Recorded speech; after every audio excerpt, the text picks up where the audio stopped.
flying above just one of the manufactured home communities in the city of Lewes.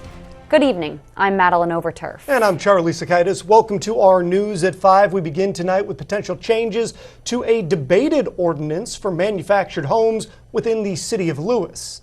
Many people who live in Donovan Smith manufactured home community there were worried about the city's idea of improvements until they were worried they would actually make things worse. Coast TV News reporter Tori Seagraves shows us what neighbors have to say about the latest adjustments in a manufactured housing ordinance that's also meant to add affordable housing and what it means for the people who live there.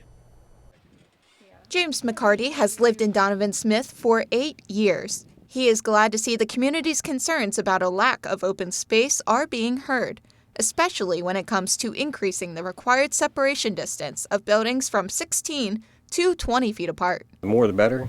As everybody knows, it's a hazardous thing when fires happen. And if they look a few weeks ago at McNichol Place, you'll see exactly what I mean.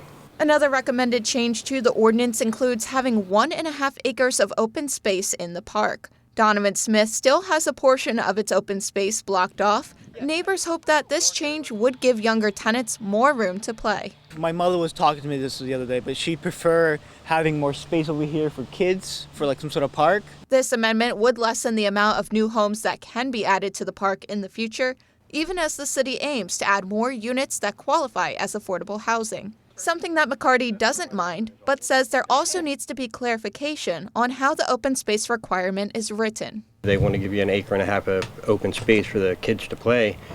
I don't want them to be able to cut that 1.5 acres up and say, here's a 16th, here's a 16th, here's an 1/8. I want the whole 1.5 acres. The workshop where these potential changes to the ordinance will be discussed will be held on November 30th at 10 a.m. at City Hall. I'm Tori Seagraves in Lewes, Coast TV News.